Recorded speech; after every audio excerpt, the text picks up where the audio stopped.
You're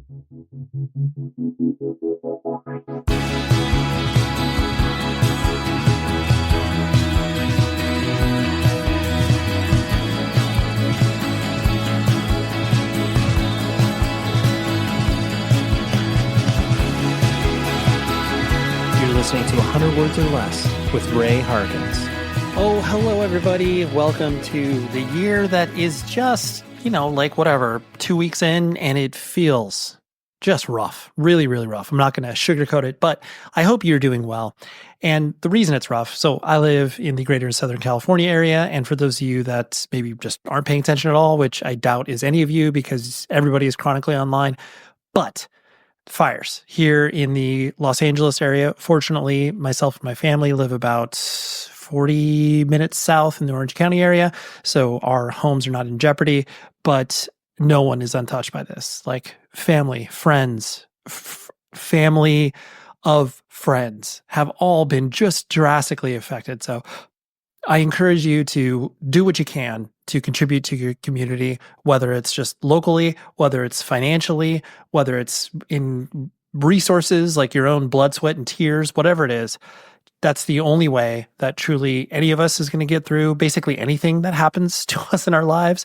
And I think that's really an important thing to remind yourself. I know anytime I get really, down the dumps or just in my feelings, it is other people that pull me out, or it is the hope that it will get better through the community that surrounds us, whether that's music, whether that's faith, whatever it is, however you're finding it. I mean, obviously you're here, so music seems to be a through line, but I just want to say this first and foremost, like, I'm so sorry for anybody that's been affected by this. And if there is, for whatever reason, anything I can do, do not hesitate to reach out, 100wordspodcast@gmail.com. Please hit those GoFund links and please spread whatever awareness you possibly can for people who have been affected by this. And my heart goes out to every single one of you. But putting that aside, things are, just trucking along here, especially the podcast world. I am so thrilled to be bringing you a split 7-inch conversation. You've been paying attention to these, right? How about the New England Metal and Hardcore Festival people are extremely kind. They bring me out there to record some episodes with people who played the festival, and it's a great time. I love it because I get to do these in person, and it has a whole different energy than sometimes the online conversations can be. And this episode is no exception. First off, you will hear from Liz, the vocalist from Brat, New Orleans, sort of, what do they call it? Bimbo-core? I think that's the label they apply to themselves, but basically just, metal influenced hardcore, with Liz being the front person. Band loves pink and really out there imagery, and it's very interesting and engaging and exciting. So I had to have Liz on the show. Then on the B side, which is equally as important, I have Dewey and Blaythe from No Cure, who I freaking love No Cure. Not to say that I don't like Brat, but No Cure feels like a band that was made specifically for old head straight edge people like myself, but then also the young people. Like, they're unapologetic, straight edge, sort of death metal influenced hardcore. I don't know. I mean, you're going to parse those different genres in different ways, but No Cure recently signed to Sharp Tone, and they've got some big things coming on. But this conversation I had with them was hilarious.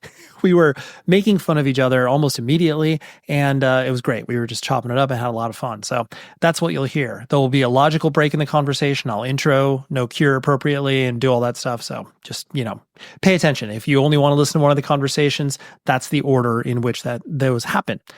And like I said, shout out to the beautiful people at New England Metal and Hardcore Festival. And they announced some dates for 2025. So pay attention, get on it, because I assure you, you will have a good time going there. Worcester, Mass. Just enjoy it. You can also leave a rating and review for the show. It helps out tremendously. You can also, like I said, email me, 100wordspodcast@gmail.com for any, questions, concerns, guest ideas, whatever it is that's rattling around in your brain. Go ahead and do that. Like, literally press pause on the podcast, email me from your phone, and then boom, there we are. We're in communication with each other. Also, shout out to all of you that continue to listen, because this project has been going on. I don't even like this podcast has been going on this is the 640th episode. I am just, I still find so much enjoyment out of it. So I appreciate all of you that like to ride along this journey. And let's go ahead and dive into the split 7-inch conversation, as it were. First up is Liz from Brat, who are on Prosthetic Records and are just touring monsters. And you need to check them out because they are worth your while and time. And Liz was a great discussion. So let's go to Liz now. Just kidding. Here's me recording something else separate because I completely forgot my weekly recommendations. I've been doing them. I started that at the beginning of 2024, and I'm going to continue to do that because new music is just the way that we all discover things. Word of mouth, it's still, the algorithm is cool, but holy moly, word of mouth really pushes it over the limit. This one is not necessarily something that, you probably have already interacted with this band, but I have to give it a shout out. It is the new Thursday EP called Taking Inventory of a Frozen Lake. It's 3 songs. They released one of them late last year. It's like Bike Parts or something like that. I'm totally blanking on the song name, but really exceptional EP. It's, I don't know, it's trying to encapsulate the feeling that you got when you first heard, Full Collapse or World of Time, like those really seminal records. But it's a more muted approach by Thursday, but it still packs the same emotional punch. I just think it's a beautiful combination of what the band has done, what the band continues to do, and I highly recommend it. For whatever reason you dipped out of Thursday for the past 10 years or so, I highly encourage you to listen to their new EP called Taking Inventory of Frozen Lake. I will include a link in the show notes to a a playlist I've been adding to ever since the beginning of this thing in 2024, where I've been recommending new music each week. So you can do that, and then hopefully you'll find some new music and you'll be loving it, because that's why we're all here, right? Anyways, now for real, let's talk to Liz from Brat. New Orleans has always been such a hit or miss spot in regards to punk and hardcore. Obviously there's a history at, bands like I Hate God and obviously Thou, but I, at least from my experience, it's just so it hasn't been a scene that's ever been able to be you automatically have to stop there on tour. You automatically have to go through there. So many bands have come from that area. I realize it's kind of a big question to start off with, but just either why do you think that is, or because obviously New Orleans is a musical town, but just not supporting that sort of subculture in a way that makes it that destination, so to speak. So I don't know. Yeah. What are your observations, obviously, about your scene? Yeah, definitely. I think ultimately it's because it's a small city. You think of New Orleans, and I think people think it's bigger than it actually is. It's very small. So the community is very small. And yeah, there's these, legendary metal and punk bands from New Orleans. But the scene itself kind of ebbs and flows a lot. And right now, I think New Orleans is a really good place for punk. Punk's doing really well. Yeah. But yeah, things just kind of change with the seasons. And yeah, I think it can be really a hard city for touring bands passing through there. It can be really hit or miss. But yeah, I think it's just really just the size of it. Yeah, it's probably what's that's due to. Sure. And it is one of those things where it's when bands do stop there, like you said, a hit or miss. Sometimes it's the coolest show on tour, even though it's 100 people, but everyone is obviously stoked, and yeah. And then there's some where it's there's 20 people and it seems like no one cares. Yeah, definitely. Yeah. But when you when you started to play local shows and stuff like that, and obviously just getting some sort of traction. I know that obviously you guys formed essentially during the pandemic. Yeah, right. That's when we put everything together. Played our first show in summer of 2021, so right, kind of still in the midst of the pandemic, a little bit after, but yeah. Sure. And when I'm guessing when you came out and played your first show, because it was that sort of pent up we just want to get out and experience that, did it feel like a first show, or was it kind of oh yeah, because we've already sort of existed, it feels a little bit more comfortable to get on stage and yell and run around? No, it definitely felt like a first show. Yeah. It was, all the guys have been in a bunch of bands, but this is my first band. So sure. It really was my first show. And, we worked on everything during the pandemic, but we kept it very much under wraps. And okay. We announced we were a band. we came out and we're like, hey, we're a band. Here's our first single, and we're playing a show in a month. So like, it was like, no one had any like knowledge of it prior, so it was very much still new. Got it. I didn't know it was the 1-2 punch of that. Yeah, we put it all out there at once. So sure, right. Yeah, because you understood that once you put yourself out there, people were clearly going to have a reaction. Yeah, I mean, we were like, we wanted to come out as strong as possible, so we're like, we're gonna announce this band. We're gonna have a single already ready with the announcement, and our first show like announced as well. So yeah. So with it being your first band, I mean, I did know that like you obviously were going to shows and stuff like that, but was it, playing shows and being in a band, is it what you expected it to be, or is it completely different? Man, I don't know. I guess it's like, I did do like theater as a hell kid. Yeah. So like, I mean, obviously it's not the same as being in a band, but it is like, comfortability with like being on stage. Definitely like doing theater as a kid helped with that. Yep. So it wasn't like completely new to me, but yeah, I mean, I kind of think it is what I thought it would be in a way. Like, I mean, I love it. It's so much fun. And like, I'm so happy that this is my first band. So right. Yeah. The fact that you can be in a first band and have it be a little more developed in regards to a concept, and the fact that it's like, when you're 15 and 16 years old and starting your first bands, like obviously they're terrible, like for many years. Yeah. So it's nice for you to be able to be like, oh, we're a little bit farther along. Yeah. And the pandemic actually was kind of, in a way, I guess it was nice because, we were working on this band for a while before we could do anything with it. And so I had, a lot more time to like practice and like get better vocally. And obviously like I still had a long way to go and probably still do now, but like, ultimately, I think what helped with that was just touring a lot, but sure. But definitely a little bit more time in the like setup process was beneficial to like having our shit together.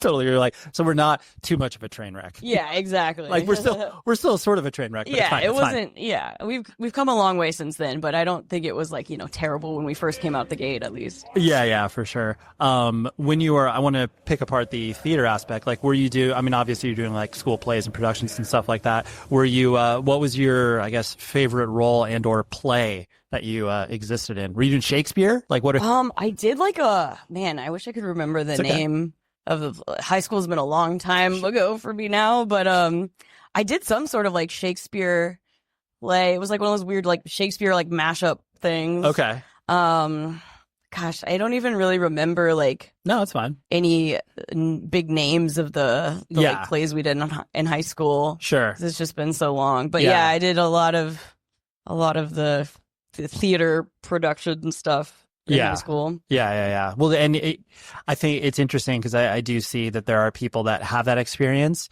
and obviously playing bands and stuff like that. There's also a correlative experience in regards to like teaching. Like there's a lot of hardcore and punk people that like teach. Yeah. Because they feel that comfort being in front of people, but then also the idea that like, I can like mold young minds in the same way that like music can obviously help as well. Totally. So that connective tissue is there.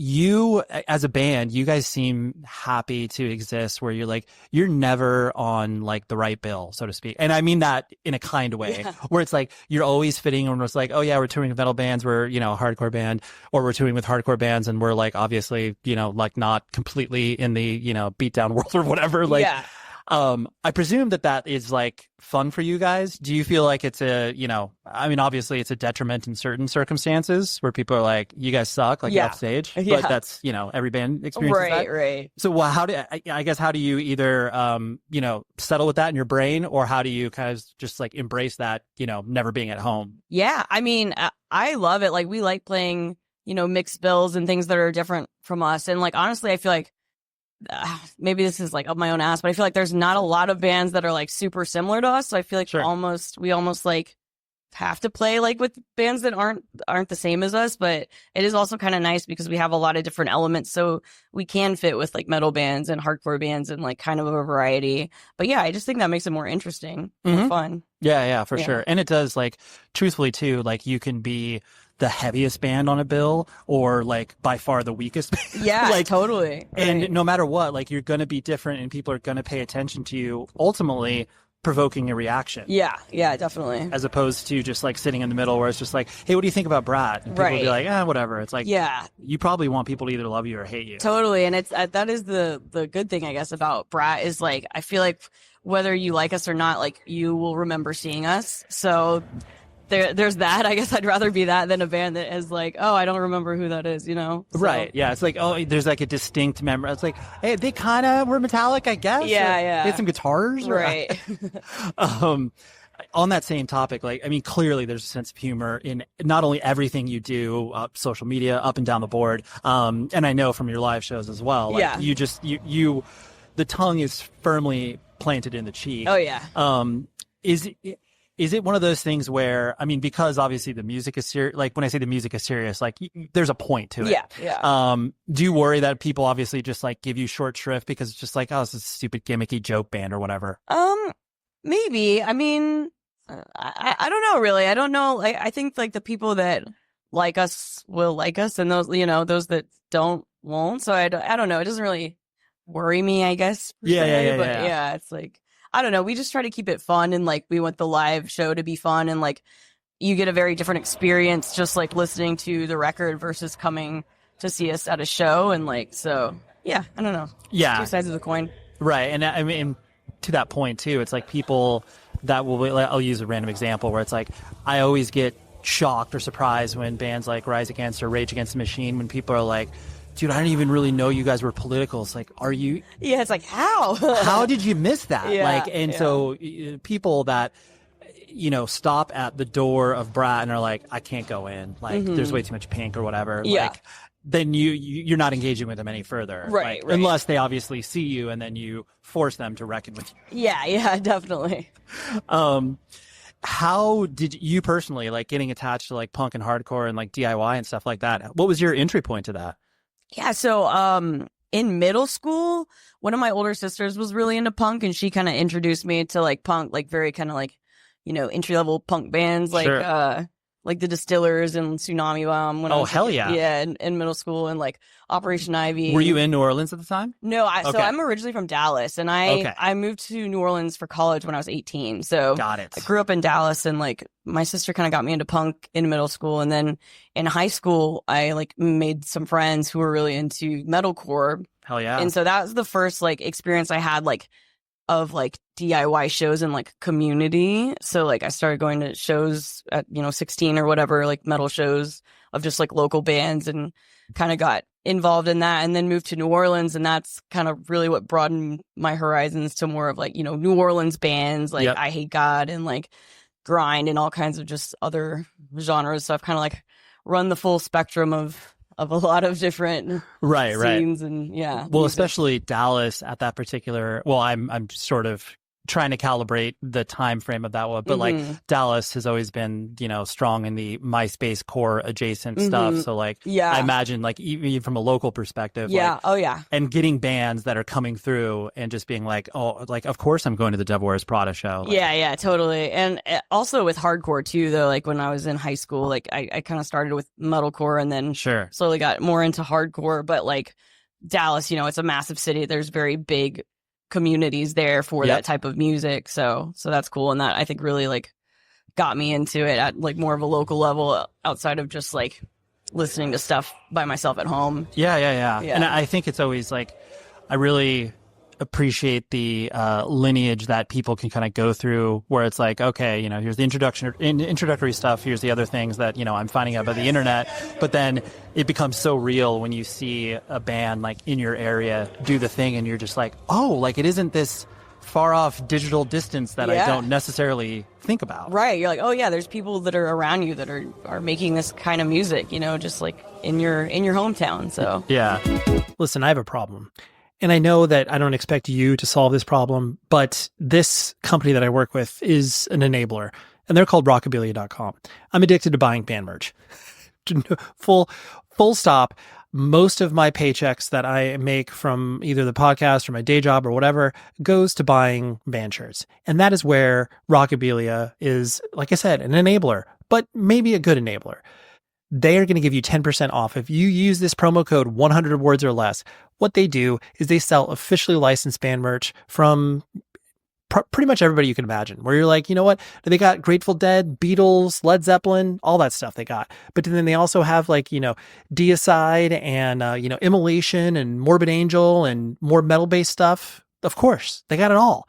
And on top of that, it's all officially licensed. So that means the bands get paid. Everybody wins in this scenario, including you, who can outfit your closet with new band merch. Because like I said, I have a problem and I want you to join in that problem with me. So go to rockabilia.com. They're based in the Midwest here in the United States of America, and they can ship it to you very quickly. And if you have any issues whatsoever, their customer service is so freaking good. I love Rockabilia. I love what they do. And use the promo code 100 words or less for 10% off your entire order. Go join in the problem with me. It's not the problem of ordering merch, because that's my problem. I'm trying to give you a problem, but like in a good way. You know what I'm saying? So rockabilia.com. Did you have, like, once you started to experience more of that, DIY nature, like, did you have an aspiration to like want to be in a band, but you're like, I can't even? I kind of like always, I mean, I would have loved to always, but I never Sure. thought I had any sort of like talent for it or Sure. ability. Well, to be clear, in that a doesn't band. matter. Yeah, maybe so, but yeah, I always like wanted to, but it never was really even like on the table, I thought, because I was like, oh, I don't Yeah. really have any like sort of talent for this. So Sure. I wish I had like, started when I was younger, I guess, but I just didn't. Right. Like I said, I didn't think it was on the table. So Sure. You're like, I can't play guitar. Yeah. I can't play drums or whatever. So like, what am I going to do? yeah, I was like, I don't have any option except for vocals, and I was like, I don't know how to do that. So Right. just it's like can't really do a band. Yeah. You're like, I can sit here and sort of do it in the shower, but Yeah. like, that's like the extent of it. Yeah, I couldn't even do that at the time. I was like, I don't even know how to Right. approach it. But What did you go to college for in New Orleans? I actually went to Loyola because they had a business of music program. Oh, okay. And I got there, and then they got rid of the program my second year. Amazing. Yeah, but it actually worked out a lot better because that forced me to just get a business degree. Okay. And then I had a music industry studies minor, Okay. which a business degree is far more practical in the world. Like, you don't need to study anything related to music to like do anything in music. So Yeah. it worked out honestly much better that I just have a business degree. So. Right. Yeah. Now it's like I have a more broadly applicable thing as opposed to like. Yeah, something very specific. So you want to work in finance, and they're just like, oh, music business, that's cool. We're not Yeah. going to look at you. Yeah, exactly. So was the conceit that you wanted to work in the music business in some capacity? I did, yeah. Okay. And I always thought I would be on, the business end of it. Right. And like in college, I did just a bunch of like internships for like festivals and venues and things like that. Okay. So I did want to like be in that space. And then I graduated college and I didn't get a job in anything related to music, but now I'm in a band, so somehow I'm a little bit, back in the biz. Right. Well, you're firmly in the biz. Yeah. So I guess with that sort of knowledge, like, do you enjoy the business side of the band? I feel like most of the business side for us is like a lot of kind of like admin stuff. Yep. Which is not that fun. Sure. So, and we're still like a pretty small band, so it's Sure. like, I don't know. There's not a whole lot. Honestly, I guess no. I don't really enjoy the No, and business that's side fair. of That's a it fair, yeah, that yeah. much. Yeah. In seeing because usually there's like one or two people in the band that Mhm. it either gets thrust upon because they're like, and Yeah. like the singer, it's like, oh, of course the singer does a bit. And it's like a lot of times you're like, I don't know what I'm doing. Yeah. Why would you trust me to do this? Yeah. So Brenner and I do, pretty much all of the like business or admin kind of side of the course. band. And Brenner used to own a venue, so he's like got a little bit more of an idea about like running a business than I do, at least. Sure. Even though I have a business degree, but that doesn't really mean anything in terms of practicality. Sure. But yeah, it's pretty much the two of us that handle all of that stuff. Yeah. Well, you could, I mean, if you wanted to, like, how people frame their diplomas and put it up in their office, Yeah. you could do that on stage. Yeah. Or just like have a little picture frame. Yeah, people would love that. They definitely care that I have a degree. Absolutely. People are like, what is that? And you just be like, Yeah. you guys, if you're not graduating college with a degree, you're an idiot. Yeah. I'm sure people would really appreciate that. Definitely not asking you to speak for your entire gender in regards to, obviously sexism has always existed within the context of punk and hardcore, and very similar to the New Orleans music scene. It waxes and wanes, where it seems more pervasive in certain times, and other times it's, a low hum, so to speak. Yeah. And it's for me as an old human being who's watched things wax and wane, it seems more so now that like whatever at shows it doesn't seem as prevalent, but obviously online it's like amped up to the worst degree possible. Yeah. How have you sort of like, do you agree with that sentiment, or do you think that it's, you know, just as worse in person or at shows as it is online, or what's your interaction with it? I definitely agree. Like, especially like going to shows when I was a teenager in high school, like seeing how things have progressed since then. It's like so much better now than it was, which is really cool to see. Not saying that things are perfect and great now, but like it's a much more welcoming space, I think, for women. And but yeah, definitely most of the criticism that we get, like with regards to my gender or like anything else, is online. And there's definitely been like a couple instances I can think of that have affected the band, like in real life, like of like kind of struggles of, you know, being a woman. But like for the most part, it's just like facing criticism online and like people being like, oh, I don't like when women try to do metal, like sing, whatever, you know, it's like just like meathead comments. But yeah, it's pretty much just online. Yeah. And that, especially too with the, like how obviously upfront you guys are about, you know, just like bimbo-core, like all of that, just like that obviously inspires a reaction. Like people who have no context for where you're coming from can just randomly see that and completely you know, go off the deep end. Yeah, totally. It's just like their heads explode. They're like, oh, I hate this. I can't handle this. You know, like totally. You gotta say something. Right. Why is this welcome within the context of my scene? It's like, oh my gosh, go kick rocks. Definitely. And kind of on that point where it's like, you know, the band is there, like we were talking about, to obviously promote a reaction. And obviously leaning into the color pink is, you know, completely chef's kiss. Like it's perfect. What's the funniest way that you've seen, I guess, people interact with that sort of just like, you know, the over the top nature of the, you know, the use of that color, and like obviously merch and like everything that you do is centered around that. Yeah. What's the funniest way that you've seen, like, I guess people react to, I mean, whatever, like literally your merch up against, you know, Gwar's or whatever, where it's just like there's clearly a distinct difference. Yeah. So like, have you seen people that like maybe you didn't anticipate being like, oh wow, like here's this, you know, dude that bought a 4XL pink shirt and he's wearing. Oh yeah, there's a lot of that. I mean, I would say, you know, even though this is a very pink band that has like somewhat of a like feminine, you know, vibe, like the majority of our fans are still men. Like it's still a metal band and that's just kind of the nature of what most metal fans are. So like, yeah, you'll see a lot of just like tough guy grown men like buying our merch, and like supporting us, which is so badass to see, like people that are like, hell yeah, this rules, and like this is maybe not what they would typically like dig into. Go for. So right, no, that's really, and it's cool too because then that's like literally mission accomplished for you. Yeah, it's just definitely. Like, this is great. Like not only do you identify with our music, but then on top of it, you feel enough to want to sport our stuff, you know, going to work or whatever. Yeah, absolutely. Yeah. It's very sick.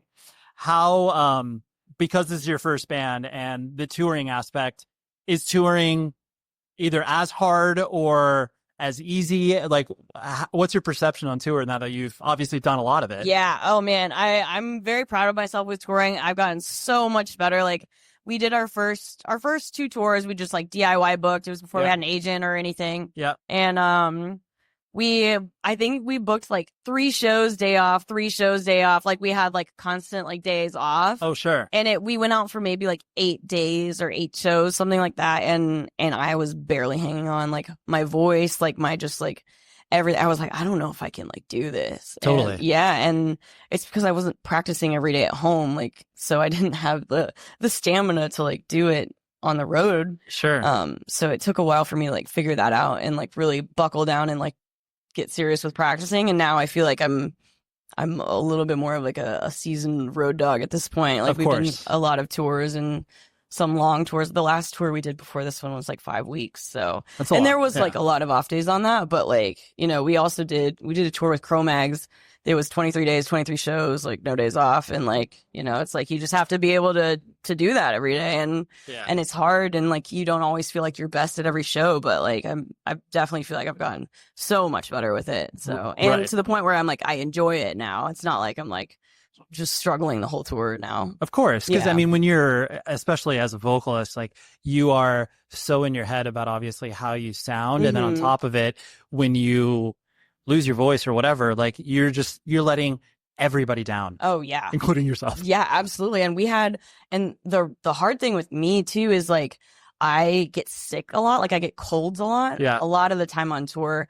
And we actually had a few tours back.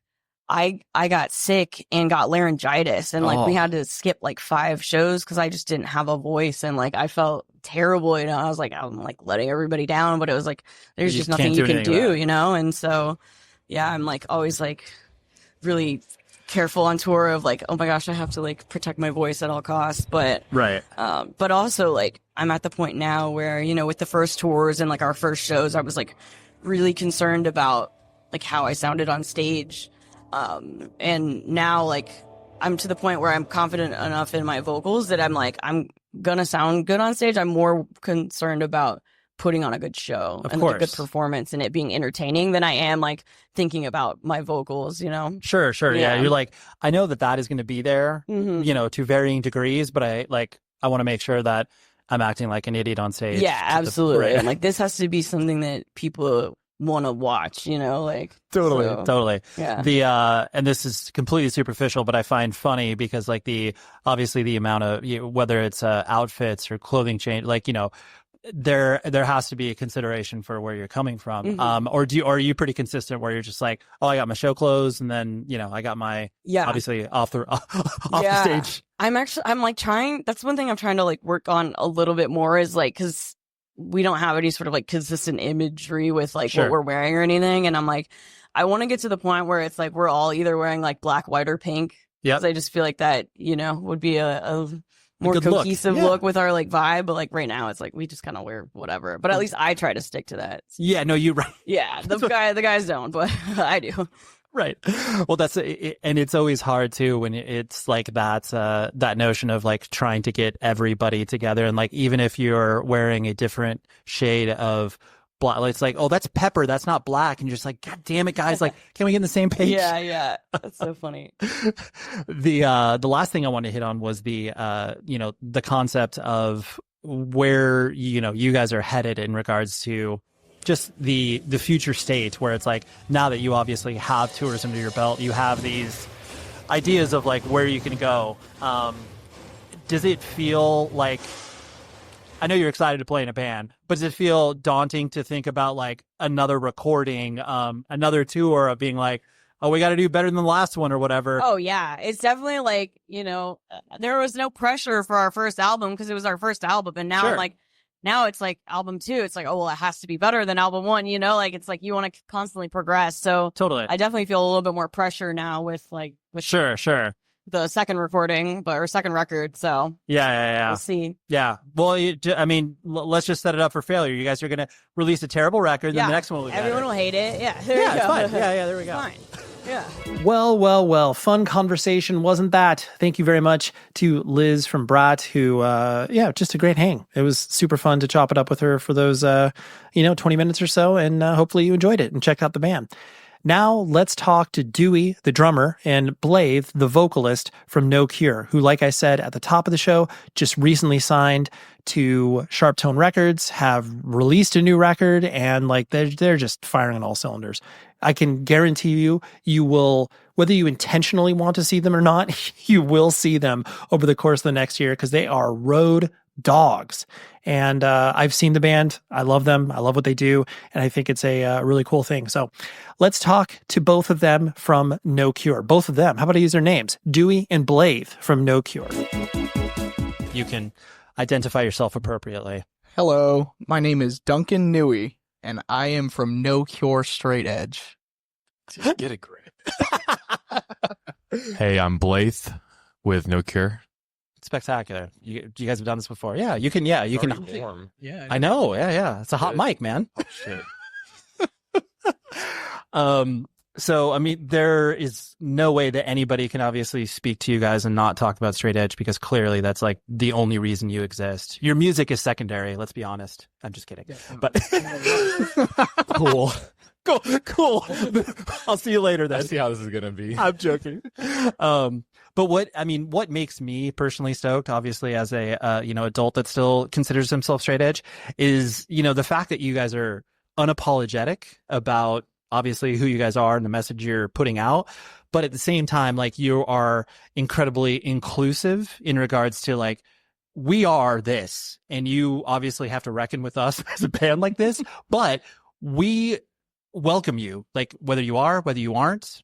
Totally fine if you mess with our music. We love that. If you're straight edge, you're even cooler. Like,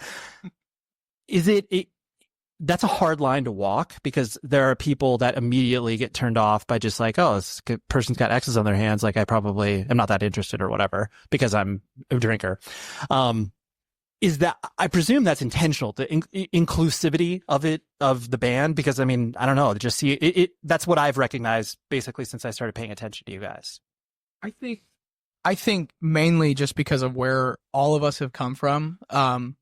We're all from smaller towns for sure, where straight edge is not a thing that anybody knows about, right, usually. And so growing up in towns like that, you are already used to being the only straight edge person, like, around people. Yep. And so I think having that mindset has just, like, unintentionally translated into the band, where, like, it feels good being in a community where it's more common now, but the fact that we can still kind of be, like, inclusive to other people as well, like, that was never, like, a struggle. And at least for me and the other guys, I don't think it was really, like, an intentional thing. That's just how we've always been. Like, if it's not for you, it's not for you, but it's definitely for me, Yeah. that kind of thing. Yeah. So. Which I think that concept of just, like, being the lone wolf, as it were, in regards to straight edge in your community, where it's like the concept of people even wrapping their heads around it. And then, they don't fucking get it. They don't get it. Am I allowed to swear? I'm sorry. Absolutely. Okay, Please. cool. Yeah. Absolutely. Yeah. Okay. Am I allowed to swear? I'm sorry. Yeah. I'm gonna fucking hit you. That would be great. Can't tell. If all of a sudden I just slap you, Yeah. just to be, oh Jesus, I'm sorry, I shouldn't have done that. Get a sound. Yeah. Boop, boop. Or do the 808 drop, obviously. Right. But yeah, just that conceit doesn't make sense to people. And then, but you have to obviously live with others that have clearly no idea where you're coming from. And otherwise, like, and then because you all came from those similar communities, like, just being able to pull all that together and be like, oh, that's just how we grew up. Yeah. Yeah. Yeah, pretty much. Alabama, broadly speaking, is yes, absolutely, is it's definitely off the map for most bands in regard, like, just in the 20-25 years that independent music has had more of a hold as far as touring bands are concerned, beyond Furnace Fest. Did you guys all kind of, like, meet just by playing in a bunch of random bands and then being like, oh, you're straight edge, like, oh, like, let's start this together? I just don't know the sort of origin story, as it were. So it's a bit nuanced. But, Okay. Basically, myself and Aesop have been booking hardcore and metal shows in Alabama for a very long time now. Yep.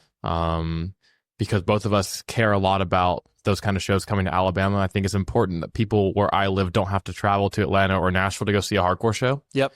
That's, like, something I think about a lot. I just want it to be here. And she and I have both been working parallel, doing that stuff in our own bands, doing our own thing. She was more like playing drums in, like, hardcore punk bands, and I was playing guitar in a bunch of metal bands. But we were both straight edge the whole time and knew it. And then one day she's like, what if we did a band and made a band that sounds kind of like Full of Hell? And I was like, that sounds like fun. And she was going to play guitar and I was going to sing, which is both new roles for both of us. And what we made does not sound like Full of Hell, but Sure. That's how it all came together. And then we both knew everyone else in the band just from, like, other tours and, like, other stuff, other shows around. So it's just, I mean, whenever, like, a young kid in Alabama will ask me, like, how to make a band, I tell them the truth. Is just, you just become a part of the community. You meet people. You go to the shows, especially the local ones, and that's where you'll meet everyone. And that's where you'll meet your bandmates, unless you're, like, still in middle school or high school. Right. And then you just convince your friend Tommy to play guitar, Right. which is a great time. I do miss those years, but you just got to be a part of the thing. And that's what we did. And it's just really how it works every time. Totally. Yeah. And I love that idea too of, like, when you, even if you meet someone who is just, like, subculture adjacent where you're just like, you obviously have a Metallica shirt, you have a drum kit, like you're in the band, whether you wanted, like there was any sense of you wanting to like collaborate musically. It was just like, you understand something aggressive and that's it. Yep. You're in the band and I'm fucking coming over. Right. Right. And it's like, your parents better be fine with us sounding terrible for hours on a Sunday. You into that? Of course. And then how, just like I know the general distance just based off of touring in the past, but like the drives to Atlanta or Nashville, it's like you're talking about a 4 or 5 hour dip, right? No, I mean, or is it a little bit closer? From Birmingham to Nashville's 3 hours, and Oh, it's okay. 2.5 to Atlanta, but it's Okay. like, why can't I have that too? Sure. You know? That's how I look at it. Yeah. And kind of on that same tip, just the idea of like when you guys started to play, like obviously it was very much concentrated in the local scenes and like obviously the South, broadly speaking. Did you when did you first start to feel like people outside of your friend group started to pay attention to you, where it was like, oh, like that person singing along up front or whatever, like I don't know them. Like, how do they know our stuff? I mean, I think it was whenever we started going out of like Alabama in general. Mainly since we're also spread out, like we don't live like necessarily all in the same places. Going out to do shows, we got offered, I think our first run, we got offered to do a handful of stuff, but we didn't want to do anything initially unless we knew it was going to be worth all of our time, like worth the gas and like all of that stuff for everybody to meet up. And so it wasn't until we really just fucking put our balls to the wall to like go out of state that we noticed like, oh, this is starting to work. And I feel like that's something that a lot of bands don't realize is like leaving even just to try it, like it's worth it, you know? It's worth like going out a little bit and seeing what can happen. Sure. So yeah, I would say like second or third run, things started making sense for us a little bit. You know? Yeah. I honestly felt like it was kind of immediate. I don't know if that, I don't want to sound cocky or anything, but like, I'm not a young man anymore, you know? I mean, I'm in my late 20s now. I've started a lot of bands and I've done a lot of DIY touring, and I could tell at our first few shows, oh, this one's going to be a little different. Yeah, I would say so. Yeah. And I was really happy about that because I was starting to get really scared. Evilgreed.net. You've heard me talk about them, but I've articulated something that their website and their service gives me a feeling like when I first started to get into punk and hardcore, and you're just like drinking from a fire hose. You are trying to listen to as much music as possible, order as much band merch, vinyl, whatever it is. Evilgreed.net makes me feel like I'm flipping through those mail order catalogs back in the 90s where I'm like, oh, Initial Records or Very Distro or, Revelation, whatever it is. I'm just ping-ponging around being like, oh my gosh, why is all this stuff so cool? It's because they have a very specific point of view. Evil Greed is exactly the same. They work with bands and record labels of a specific ilk. I want to say cool, artistic, heavy stuff. So let me just list some of the rad pre-orders they have going on. Whether you're into, Spirit World or Young Widows, how about Foundation? They've returned. Oh my gosh, I'm so excited for that. They also have, the Cloakroom, the new Cloakroom LP. Or if you're like, hey, what about that Real Bass Shit compilation? Yeah, they got that too. Trust me, go to evilgreed.net and you will be able to order to your heart's content. They're based in Berlin, Germany, but they ship worldwide, and the shipping rates to us here in the United States are very, very advantageous.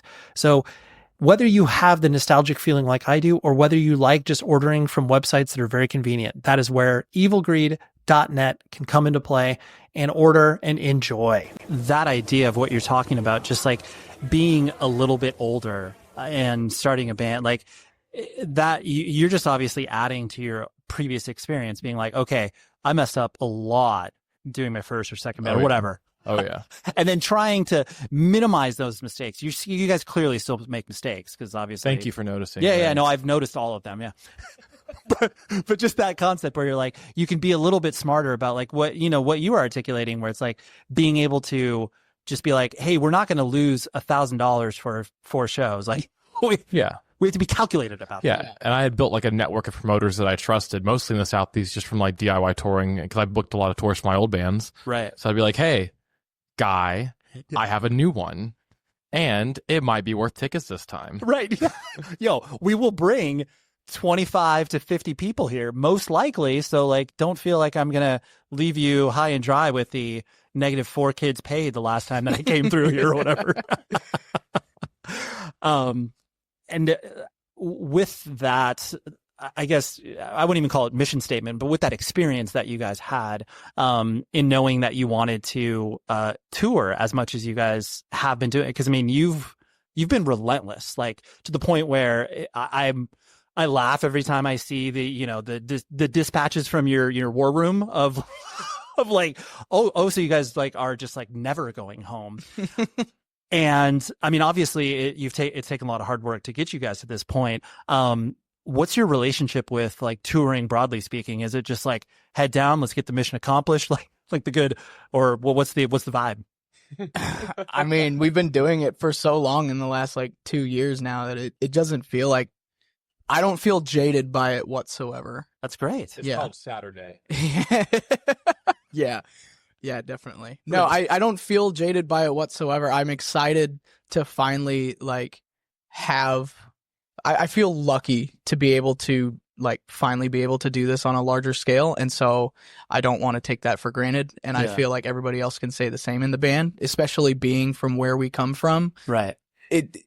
People say this all the time, and it's like it's kind of goofy, but like whenever you're from a smaller town, you have to work harder because nobody wants to give you attention unless you put it in their face. Sure. And so it feels that like that's been our mentality since we started. This is like, we need to like show people what being from a small town is about and how good we have it over here. Stop looking down on us, like right. It's a little bit out of spite, but not really, Well, there's I mean, you say that, but there is always that notion of the underdog nature, the competitiveness of being like, people aren't going to give us the time of day because we're not from New York, LA, whatever. Like, we have to work twice as hard to get people to pay attention to us. And so because of that, we're going to have a little bit of a chip on our shoulder, not in a dickish way, but just in a way that like, all right, this is what we have to do. This is what we have to do. We're not foreign to the idea because we've done it with our other bands. Like right. Every tour, you got to eat shit to get a little bit. You know what I'm saying? Of course. Yeah, you have to eat 3 pieces of shit in order to be able to like eat a good meal. Yeah. Right. Yeah, definitely. My mouth is full of shit. That's why you caked sing. in shit. That's why. You guys have made a very deliberate choice also to release all your music yourselves, like not have any label support from that side of things, and to do it as much. To do it as much as you can on your own.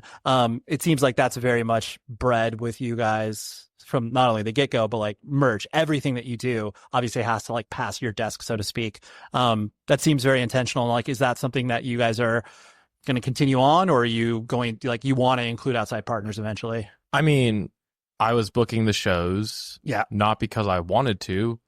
I don't wake up and think I'd like to be the stupid shittest agent of the world for my band. No, it's just like I was the guy that knew the most promoters, you know? And we were unsigned not because that is advantageous, but because that's the conditions we were dealing with, Right. And it was nice, we got to make all the decisions, and I think that anything that we go forward with, it'll still be agency will be a big component for us. Yep. As far as like being in control of stuff. And I mean, Dewey, he's here, and then Aesop, she's not here. I think she's doing her makeup right now. Sure. They do pretty much every design thing ever for the band. Okay. And I think that's like the coolest thing in the world, Yep. So that's important to us. But yeah, a lot of that stuff is just because like we didn't have any other option. Sure. So we got good at it because that's what we had to do. That's kept having to do it. Yeah. You kept everything in house. Not because it was because you were just like, well, yeah, we're from Alabama. It's like no one's paying attention to us until we get in front of their faces. Yeah, I mean, I'm proud. Sure. And I learned so much, but like it definitely wasn't like, no, this is how we want it to Right. be. We are DIY. We're not even going to entertain the idea. Cause I mean, I know like you guys have an agent now. Like I know that like but there are some bands where it's just like, this is a hard line. I'm never going to cross this or whatever. But like, you know, you guys are open as long as, like you said, you still have agency. Yeah. If someone knows how to do something better than me, I am not too prideful. I will listen. Sure. I don't know. I'm not trying to prove it that much, you know? Totally. On the kind of said, we're diving back a little bit in regards to just like the sort of inclusivity. Like you guys are, you know, total goofballs. Like you are. Thanks, man. You're Thanks, welcome. dude. It's my pleasure. I mean, you guys portray that very effectively on social media and just like your live show. Like, you know, you are here to have fun and you enjoy each other's company and obviously to mess around with each other. Humor, especially in the context of hardcore, is, you know, sometimes it just, those two worlds don't meet, especially like on stage or sometimes the way that bands present themselves. You guys obviously don't have any shame with that, of portraying the humor. Is that like, that's again kind of maybe just like who you guys are, so you're not going to hide that? Or yeah, definitely. Okay. We're not like, we're not a band. Whenever we started, we're like, we need to be like, we need to do something like a funny gimmick on stage, you know? Right. Like, but I feel like the way that we act is very like it translates to the kind of music that we write. Like the lyrics are very unhinged and like not a sane person would write that kind of shit, you know? And so like even like initially off the bat, whenever we started, all of our Instagram posts, if you like dig deep enough, there's some like I got our Instagram like banned a couple times. Amazing. For, like, congratulations. Saying some like pretty crazy shit on there. Nothing like incriminating, but right. Just being like just like stupid stuff that like nobody else was like saying with their band perchance. Like we would make jokes about like every city we'd play. Yeah. It's a war campaign. Yeah. It's a war campaign. Listen, exactly. I am familiar. Yeah. There definitely was an air of like, when we come to your town, you're gonna know. Yeah, and definitely. Like, and that I think that was. I mean, truthfully, like it is for anybody that like takes 4 more seconds to look at who you guys are. Realize, like, of course, like you're not coming there with a militia. Like, no. I mean, maybe sometimes, but just joking. But I mean, I don't know, man. You're like, listen, we are from Alabama, okay? Not to talk like goofy strategy or anything. It's fine. Because it wasn't intentional like this, but like I could post on Instagram.com, hello, we are going to go play Hattiesburg, Mississippi in 3 days. Or I could post, I'm driving to Hattiesburg and I'm going to kill one of you. What are you going to remember? I'm going to take your body and I'm going to stack it up with the rest. You know, that's much more interesting to me as a normal guy than, hey guys, we're going to play a show. Hope you come. Take care. Right. Tell your mom I said hi. No, bitch, I'm going to kill you. I'm going to stack all your bodies up in X's, okay? No, and it's true. And like I said, anybody that pays attention longer than 4 seconds realizes like the humor in that and that. We like to have fun. It's us. Totally. Yeah. Yeah. It's definitely you guys. Do you like, I know bands record because obviously you have to release music in order to get, you know, I mean, you guys are traveling t-shirt salesmen. That's basically all you are. That is our job. Okay. Yes. Just want to make sure we're clear on that. But do you guys like the recording aspect of the band, or is it like that's a function of obviously everything that has to exist with the band? It's gotten better as we've continued to be a band. Okay. Yeah.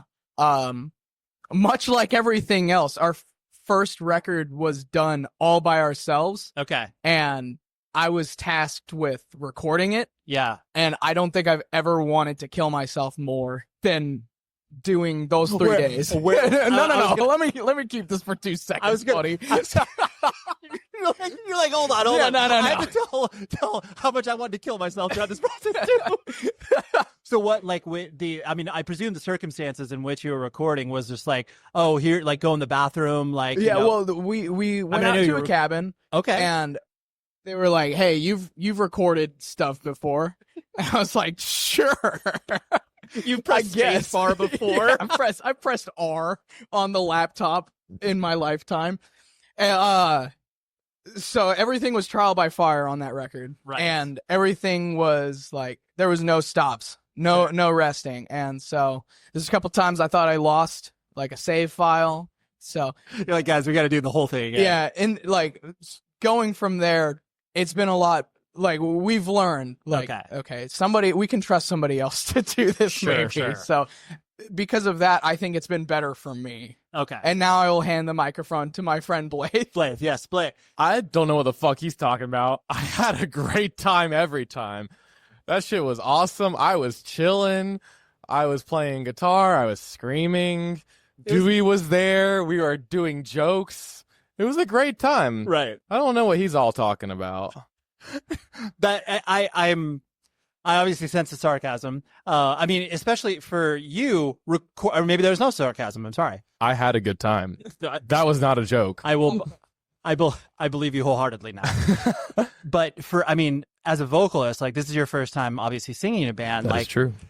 I mean, recording vocals is pretty like vulnerable / terrible. Like, I mean, maybe you felt like a badass, but I know a lot of people sometimes don't. So, I mean, there was definitely some self-doubt with the first recordings. Sure. And if you listen to For the Stainless Steel, I sound a little bit different now than I did then. And that's just from me touring and figuring it out more. Yep. Honestly, now, like, I don't have a complex about it. I know how to do what I want to do. I'm still working on getting better at things. Like, I'm approaching it like I would any other instrument I've ever learned in my life. And I know that's like a lot of like hardcore bands like, yeah, man, I just fucking yell, don't care if I blow my voice out. I do care about blowing my voice out, actually. Yeah. I desire longevity with this because I want to do this for a long time. So I've like tried to like put some real effort into getting better and all that. And now it's like, oh, I'm recording. Let's see if I've gotten better or not. And it's like a different game for me now. Like I know that I have a baseline to work with. Right. So I don't know. No, it's that's fun. good. That's good. That's good. I mean, because it is. I mean, maybe I'm just talking about my own PTSD. Every time I recorded with my bands, it was always one of those things where I would scream something and then I would come back in. They're like, "Did you say mom spaghetti?" And I'm just like, Jesus Christ, no, I didn't. I'm like, I just poured my heart and soul into this thing. You guys are just being idiots in here. So yeah, my own experience. I don't mean to place it on you guys. I apologize. Yeah, I'm having a much better time. You're like, sounds like a you problem, guy. Yeah, skill issue. Appreciate that. There's last two things I want to hit on was the you guys obviously are at home in a lot of different spaces as far as the sound is concerned. Like you can obviously play with metal bands, hardcore bands, et cetera, et cetera. Because you guys have done a wide variety of types of shows, is it one of those things where you got like, I mean, literally I'm like reciting back some of your social media posts, but just like, oh, we normally play floor shows and like, so it's weird when we play stage. And like, do you feel at home in other places more so now than you did obviously like a year ago?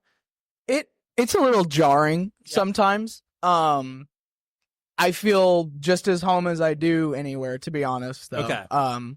At least for me, I've never needed a monitor. Sure. Whenever because of how many floor shows we've played in the past and with our other bands, and like you just play wherever you can, Sure, of course. And so like, yeah, I don't necessarily need anything whenever I'm up on that stage, as long as I can like I can still hear him a little bit. Like as far as that goes, no. Yeah, it doesn't feel any different. It feels cooler sometimes, but like on the way up here, we played at a fucking coffee shop. Sure. And it felt like we were back home. Right. It was awesome. And That's like, amazing. I don't take anything like that for granted ever. Like no matter what kind of show it is, it's still the same band. And it feels like we can be that band no matter where we are, which it feels good, That is that is a cool point. Like, because you guys have you guys have been able to have all these different experiences, whether it's like, playing with the Acacia Strain or then playing like a coffee shop in front of 50 people and then having, an insane reaction and then playing in front of 1,000 people and being like, oh, there's like 40 people that care about us up front. And like, both of those are really, really cool, but vastly different experiences. Definitely. Yeah. Yeah. You want to add on that? Yeah, I don't know. I mean, as long as there's people that like us there and I can feed off of them, that's nice. But I mean, earlier this year, we did this tour with a band called Gideon, who's also from Alabama. Yep. Who treated us so well. I didn't know a headliner could be that nice. No one told me. So Did that you was get the really memo? cool. Yeah, yeah. Maybe it's like Alabama boy shit. I don't know, but it was Yeah, it was yeah. nice. They really took I mean, care they're of good us. Christian kids when you boil it down to it. Well, I don't know. Used to be. I don't want to comment on their current faith standing. I think I that'd be will overstepping. I'll put it this way to be very clear. At one point, they obviously were fans of the big man, but yes, Yeah, they evolving were, faith journeys. Yeah, Yeah, I fuck with them more now that that's not a central tenet of the band. totally. But my point was that we played a lot of really big crowds with them. Because I also didn't realize that band is fucking massive now. Right. Because I remember growing up and seeing them play like at church shows and be like, oh, this is really cool. There's like 120 people here. Yeah. No, they're a big fucking deal now. And it Sure. was really cool for them to take us out. But their crowds didn't know what we were. Right. You know? But halfway through the set, I could tell, oh no, they're getting it now. And at the end, it would like be cool every time. And we made a ton of new people from that. That's amazing. And they heard about Straight Edge for the first time, probably, at that show. And I don't know. I think playing shows like that is really cool. But then, like the coffee shop we played. Also, you said 50 people. There's a lot more than 50 people there, Ray. Thank Okay. you. Hey. Thank you, sir. What's the final count? What are we talking about? 93. Oh, I have at a coffee shop. I know you know the number, of course. Yeah, I have a appreciate notes that. app with every show, baby. Hell I keep yeah. up with it. I love that. What are we gonna do? Actually, you know what would be sick. Friends band Touche Amore, they are compulsive documentarians of their shows. They printed for their 1,000th show, they printed a long sleeve with all of their shows listed that they've ever played. You can one up that by putting the total count of each. I have it. I do have it for every show that they were like, door was ran well. Awesome. I not only do I believe you, but I just think that would it could even be funnier. If like some of the bad shows were added on there as It would well. be totally just like Yeah. 7 paid. Be like so sick, and then Bodies counted, and then like the bad shows like next to it be like mission failed. The worst show we ever played, okay. it was New Orleans. Oh, okay. And it was on our second run ever, I think, with this band Apprehend from Alabama, who are dear friends. And we didn't really have any business playing New Orleans yet. Sure. I want to say the number was 17 paid. I think that's the worst we've played. That's still all right. I mean, it's not. Cool. Is it all right? The fact that there was anybody pay. I mean, there are times where it's just like a band practice, obviously, where you're like, oh, so there's like literally 2 people here. But I mean, 17 is nothing to write home about, obviously. I mean, I don't want to punch down, but No. I would like to play for more than 17 people. Just as a man, as a boy, as a guy, I prefer 17 being not the number. Right. Being a little north of, being north of 50. Like maybe we can set that as the baseline. That would be nice. That would be nice. Honestly, if there's 40 people there, I'm going to have fun. Right. Yeah. Yeah. Definitely. Yeah. No, you guys are down to clown no matter what. Sure. The last thing I want to hit on was the fact, like again, kind of going back to Straight Edge and just like the simple, like you were talking about, playing in front of people that maybe have like a very topical knowledge, but then also trying to be, like advocates for the lifestyle and belief. Like, do you guys feel, I guess, that level of responsibility where it's like, oh, like we want to make sure that the Straight Edge banner is being waved high, but not like bumming people out. Like, again, kind of that balance. Or you're just like, well, no, like we're not, if you follow us, cool. But I mean, I feel like it kind of goes back to that first question you had asked Yeah, about, like, are you guys, like, what is your motive with this, Sure. And, like, anytime somebody asks me this, I'm just going to say it may not be for you, but it's Yep. absolutely for me, right.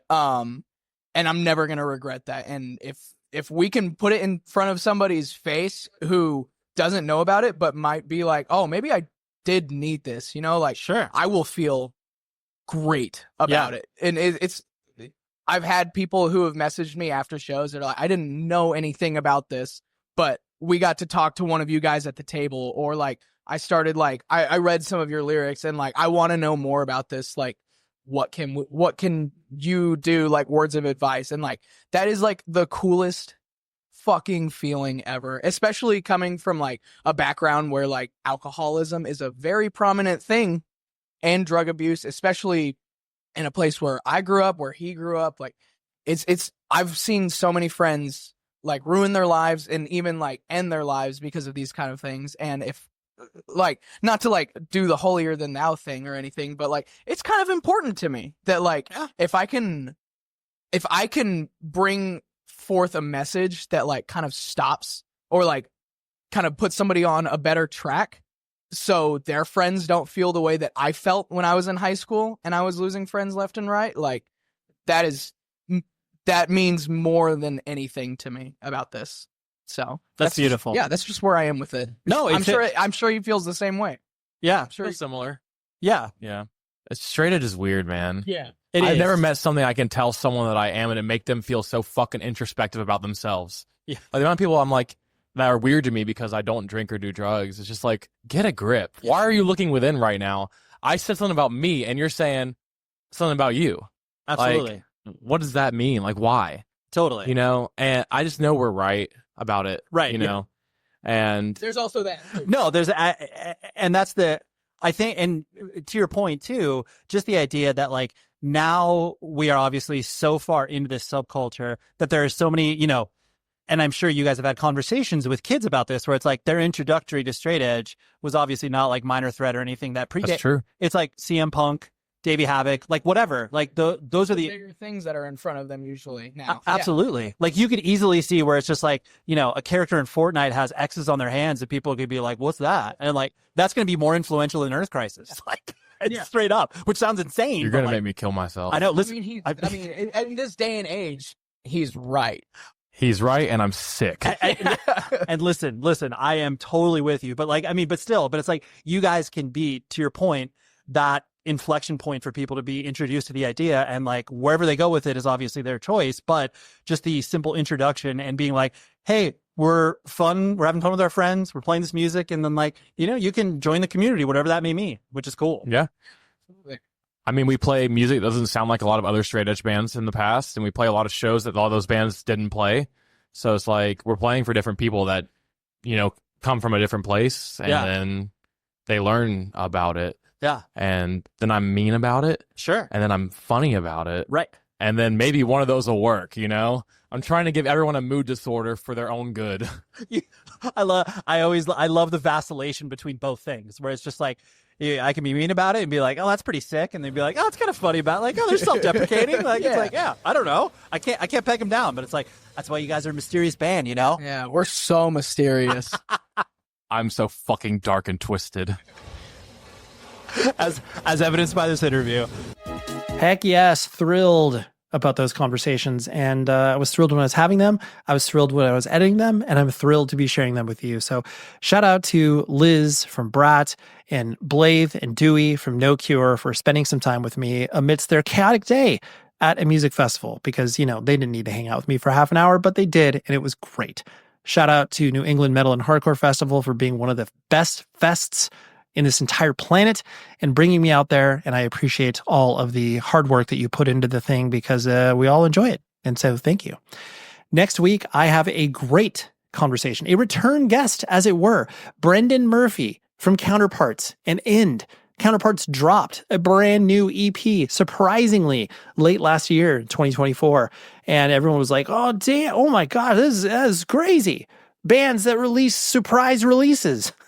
I wasn't one of them saying that, but it's always cool when we get new music from a band, a long-running band like Counterparts. And Brendan has been a friend of mine for quite some time, so when the opportunity came to speak to him again, the last time we spoke was probably 8 some odd years ago, so it was well overdue. So we welcome Brendan Murphy from Counterparts and End back onto the show, and that's what we got next week. So until then, please be safe, everybody.